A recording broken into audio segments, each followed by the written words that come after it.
بسم الله الرحمن الرحيم. مرحبا بكم أصدقائي في هذا الفيديو الذي خصصناه لشرح la politique monétaire. دائما في سلسلة الدروس الخاصة بالعلوم الاقتصادية. إذن أولا نبدأ بشرح ما هو la politique monétaire. C'est quoi la définition de la politique monétaire? C'est-à-dire c'est quoi la monnaie? Alors la monnaie est un bien accepté partout et aimé par les autorités publiques pour faciliter les échanges. Alors voilà la définition de la monnaie. Maintenant passons pour définir la politique monétaire. Alors, la politique monétaire est une politique économique de court terme qui a pour but de lutter contre l'inflation. Alors السياسة النقدية هي واحد السياسة اقتصادية على المدى القصير. شنو الهدف ديالها؟ pour lutter contre l'inflation، باش ما يوليش عندنا التضخم. Alors veiller sur la stabilité de la monnaie ou relancer l'économie. Alors باش ما يوقعش عندنا تضخم. Alors voilà la définition de la politique monétaire. Alors maintenant, en passant à les agrégats de la masse monétaire. Alors, premier agrégat s'appelle M1. Circulation fiduciaire. Je n'ai la circulation fiduciaire, c'est-à-dire les pièces et les billets.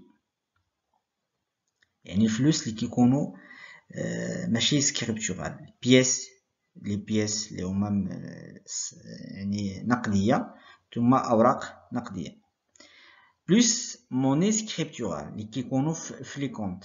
هذاك تيتسمى la monnaie scripturale، c'est-à-dire compte à vue créditeur. يعني الفلوس اللي كيكونوا عندنا في البنوك كيتسموا la monnaie scripturale.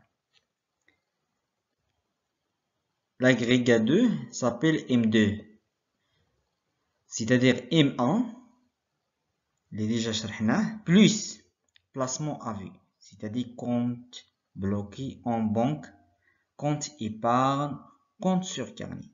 Alors les comptes bloqués لأن كيكونوا دي comptes bloqués وكيكونوا دي comptes d'épargne اللي كنخبيو فيهم فلوس بحال لي comptes sur carnet.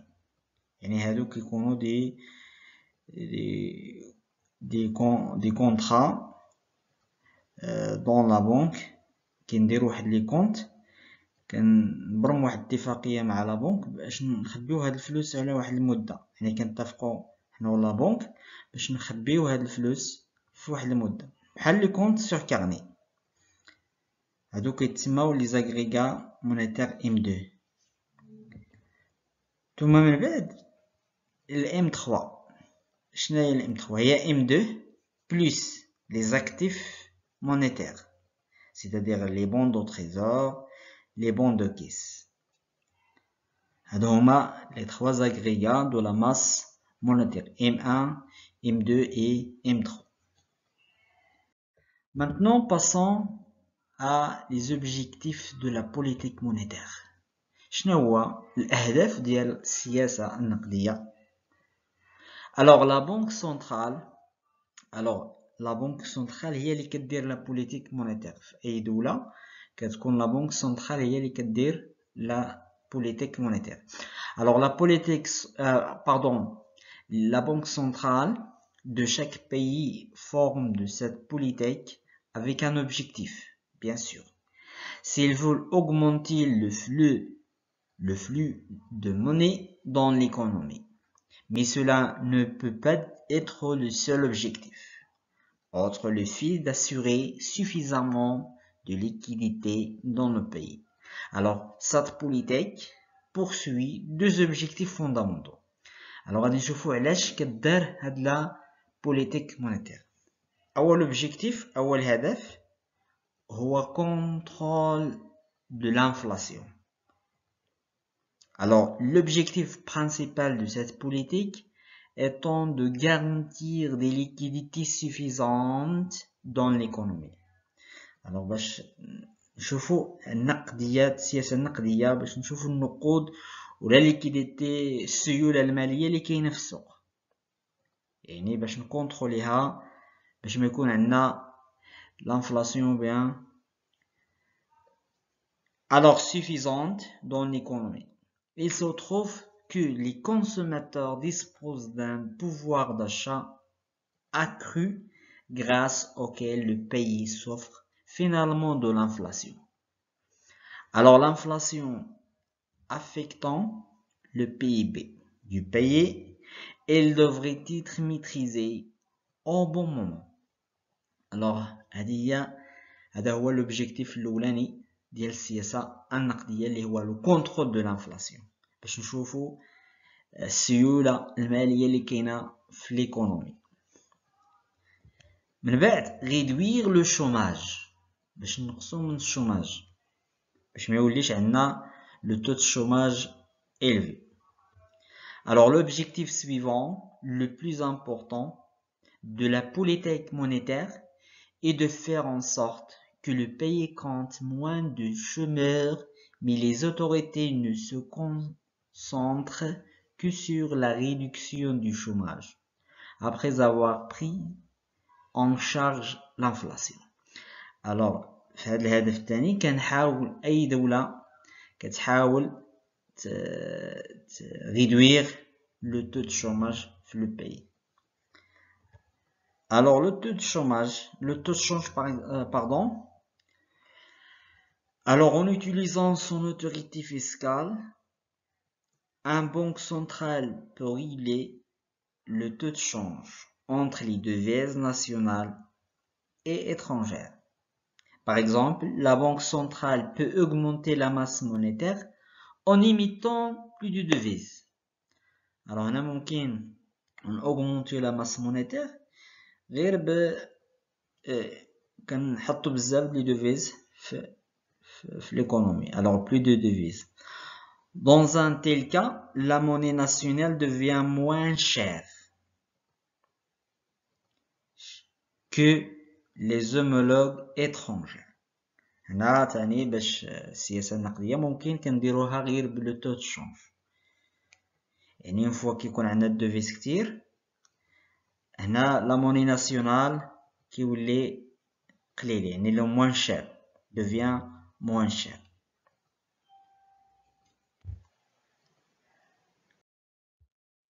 هنا les outils de la politique monétaire. غادي نعرفوا شنو هما les outils de la politique monétaire. هو الوحدة اللي هي ajustement du taux d'intérêt.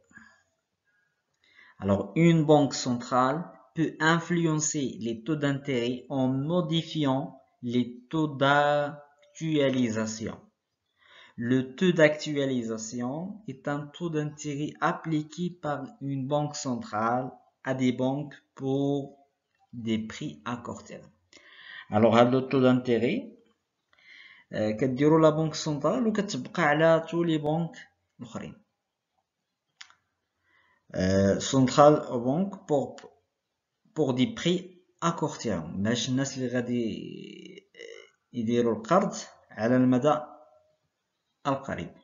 Par exemple, si une banque centrale augmente le taux d'actualisation, le coût d'emprunt pour les banques augmente. Le taux directeur, le taux d'actualisation, le taux d'intérêt pour les banques. Alors, on a l'opération d'un marché ouvert, le open market. Alors la banque centrale peut acheter ou vendre des titres émis par le gouvernement pour affecter la masse monétaire. Par exemple, les banques centrales peuvent acheter des obligations d'État. En conséquence, les banques obtiendront plus d'argent pour augmenter les prix et la masse monétaire de l'économie. Maintenant, passons à les types de la politique monétaire. Quels sont les types de la politique monétaire? Alors, on a deux types. Politique monétaire restrictive. Alors, la politique monétaire contractuelle peut être définie comme une stratégie qui oblige les banques à appliquer les taux d'intérêt plus élevés, entraînant ainsi que contraction de la masse monétaire. Alternativement, la Banque centrale peut augmenter le taux d'escompte lorsque les banques commerciales sont confrontées à des problèmes de trésorerie. Elles peuvent échanger leurs effets à court terme et leurs bons de change avec la Banque centrale. Cela signifiait emprunter à un taux d'escompte plus élevé après la Banque centrale, qui applique en réalité une politique monétaire restrictive visant à limiter la masse monétaire. Alors voilà la définition. C'est quoi la politique monétaire restrictive? En passant maintenant à la politique monétaire expansionniste. Alors, une politique monétaire expansionniste est un type de politique monétaire macroéconomique qui vise à augmenter le taux d'expansion monétaire pour stimuler la croissance de l'économie nationale. Alors, la politique expansionniste contribue à encourager la croissance économique et augmentant la masse monétaire, en abaissant les taux d'intérêt et en augmentant la demande globale. Alors, هذا آخر نهاية هذا الفيديو، وإلى فيديو إن شاء الله، وإلى فيديو آخر إن شاء الله تعالى.